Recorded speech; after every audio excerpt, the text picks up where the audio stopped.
What is going on, guys? Awp here. Welcome to Tekken Theory and Lore, the show where we pick characters from the Tekken roster, learn about their history, and try to figure out things where they don't normally make sense. This episode, we're going to talk about Nina and AwpWilliams, with special guest Wasabi from WasabiRoots.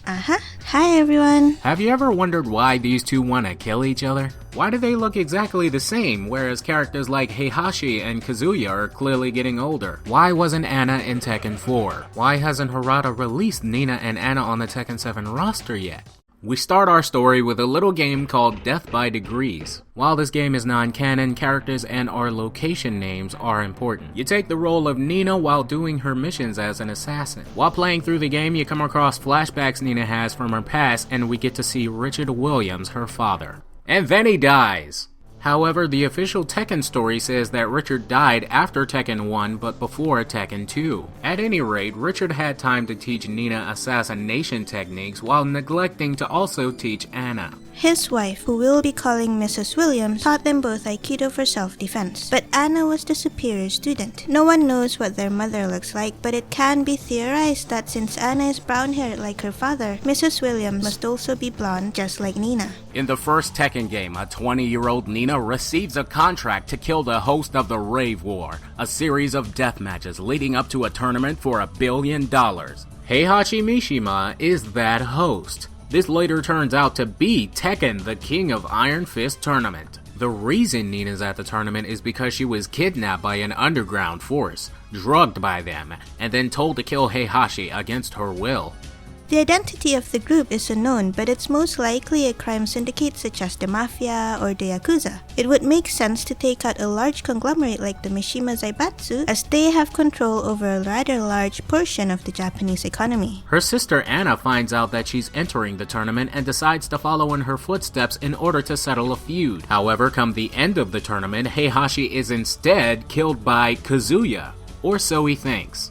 It is my belief that Nina, in her brainwashed drug-induced stupor, was knocked back into her normal consciousness when she saw Anna at the tournament, and never made it to Heihachi. So they go home together and they fight over things like, who stole my boyfriend in high school, and did you take my damn shoe? I feel this ending scene is very important. Notice how the girls are willing to live with one another, smack each other around, and play childish pranks such as stealing a shoe. This seems to be very mild sisterly love so far, and they haven't once mentioned that these girls were actually trying to kill each other. However, come Tekken 2, that all changes. 2 years have passed. Nina and Anna have grown apart after the death of their father. The nature of his death is unknown, but both sisters blame each other for his death. You're the one who did it, aren't you, Anna? You killed our father. You'll pay for that! Nina goes to her father's grave to leave a bouquet of flowers. Anna shows up at the same time but assures Nina that she is not there to fight her. After all, that's her father too, which implies the two definitely aren't living together and certainly aren't on speaking terms. Later, Nina receives a contract to kill Kazuya Mishima, the current leader of the Mishima Zaibatsu. Considering how notorious his business is, a lot of people probably just want to get it off the map already. At the same time, with Anna finally having learned assassination techniques at assassin school, becomes a bodyguard for Kazuya along with Ganryu and Bruce Irvin, because she's the only one that knows who's coming for the Zaibatsu's head. It's Nina once again in her stupid contract, and now she wants to fight her. Once in the tournament, Anna does her job and stops Nina from completing her contract by defeating her in battle. Nina is later captured by the Mishima Zaibatsu and used as a cryogenic research guinea pig, an experiment being led by none other than Dr. Boskanovich and his cold sleep machine. Its very purpose is to find out how long a person can be preserved when put into a tube. The idea is that years later, when Nina emerges from the tube, should the experiment be a success, she'll still be a 22-year-old smoking hot woman. Anna suddenly realizes that she would deeply miss her sister, so she decides to undergo the experiment alongside her. Anna, if you love her, why don't you just get her out of there? And for the next 19 years, these girls are suspended in cold sleep. During their first year of cold sleep, Nina's body was used to birth the child through a process known as in vitro fertilization, which is when a woman's egg is taken out of her body is then fertilized by sperm from a container. In real life, the process is completed by putting the egg into the body of either the egg owner or a different woman altogether. Although since the Zaibatsu grows freaking dinosaurs in tubes, I don't even think is necessary. That is, unless of course they had a volunteer. Meet Emma Cleason, a scientist put in charge of observing test subject NT-01. Your turn, NT-01. Sit. My name's not NT-01! It's Steve! Don't cry, honey. Dr. Cleason. You heard right. This kid is Steve Fox. NT-01 is also the name of a Japanese tire created by a company called Nito, which was a guest at the 2012 SEMA Auto Show. And guess who was also a guest? Tekken of all things. The girl representing Tekken Tag Tournament 2 is Nikita Esko, a model who's being followed by Markman on Twitter because Tekken tire conspiracies. It is my theory that Kazuya ordered Nina's egg to be implanted inside Emma Cleason. In other words, Emma Cleason is Steve's surrogate mother. He did this to inject Steve with samples of the devil gene for purposes of research. What is interesting is that Steve is blonde-haired and blue-eyed like his mother Nina, but because he was a test tube baby and put into Emma's body, he actually has Emma's features. Steve, however, is not allowed to know anything. Long story short, Emma gets too close to Steve and is forced to transfer to a new job with G-Corp. Don't leave me! Before her leave, she secretly transports Steve to an orphanage as she believes it's the best way to save his life. It's Tekken 3, 19 years later. Ogre sends his spiritual pressure throughout the Mishima Zaibatsu, seeking out the most susceptible body to control. This awakens Nina and Anna from their cold sleep. The problem is that Nina awakens with partial amnesia and cannot remember who Anna even is, while Anna herself is just fine. Ogre's will overpowers Nina and forces her to kill Jin Kazama. Huh?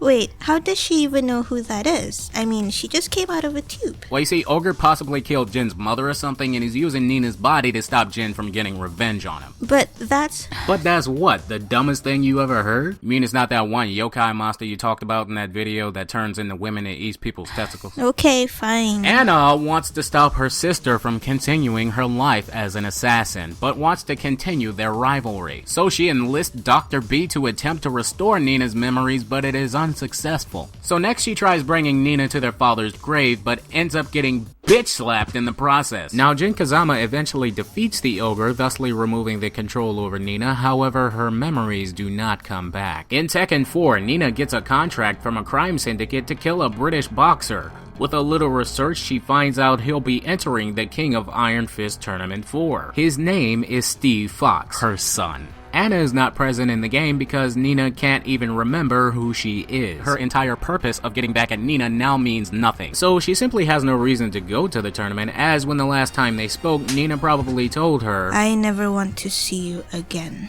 Stomp, stomp, stomp. Anna, who's turning out to look like she would do anything for her sister, respects her wishes. Nina is completely unaware of her child's existence, and she enters the tournament only to get closer to him. After the tournament, while setting up to make her move, Nina gets sent more information on her target. She discovers that the target's mother is a cold sleep test subject at the Mishima Research Labs. So clearly she puts two and two together, but prepares her shot anyway. Just about to pull the trigger, Nina is overcome with actual human feelings for once and cannot kill her son. While running away from Super Cop Lei Wulong, the two meet for the first time. Steve protects her, but he simply doesn't know why he felt compelled to. The incident left Nina with a whole lot of questions. Later in Tekken 5, the syndicate fell and she had no open contracts. So she calls Anna to try once again to find her purpose in life.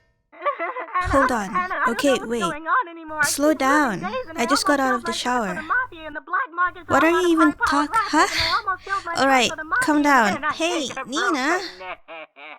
So Anna agrees to meet with her. Almost instantly on sight, Nina's memories come rushing back to her, and she opens fire. They fight for days on end, but each sister's resolve is not greater than the other. So they instead decide to settle their rivalry at the King of Iron Fist Tournament 5. Unfortunately for Anna, Nina beats her into the ground. Do as you wish. Anna, you're pathetic. That didn't satisfy me at all. I refuse to kill you. You bitch!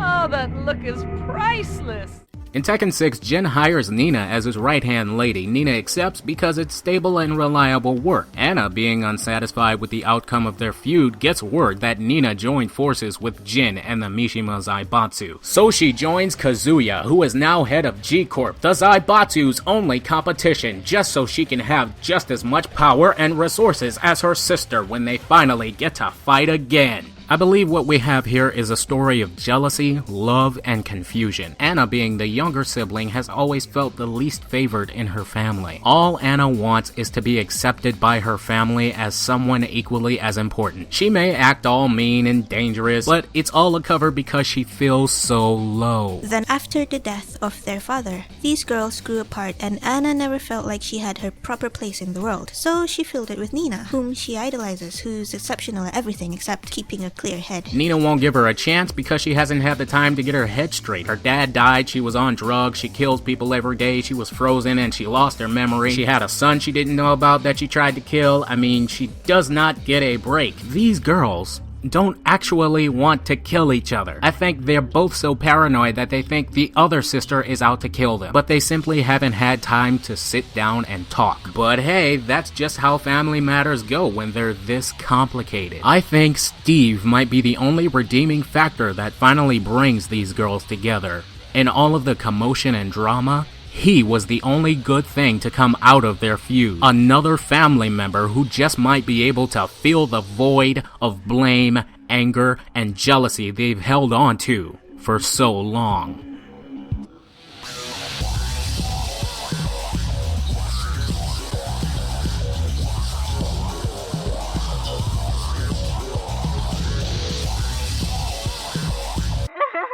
I don't know what's going on anymore. I keep losing days, and I almost killed my son for the mafia, and the black market's all out of high-powered rifles. And I think I broke a neck. Ow!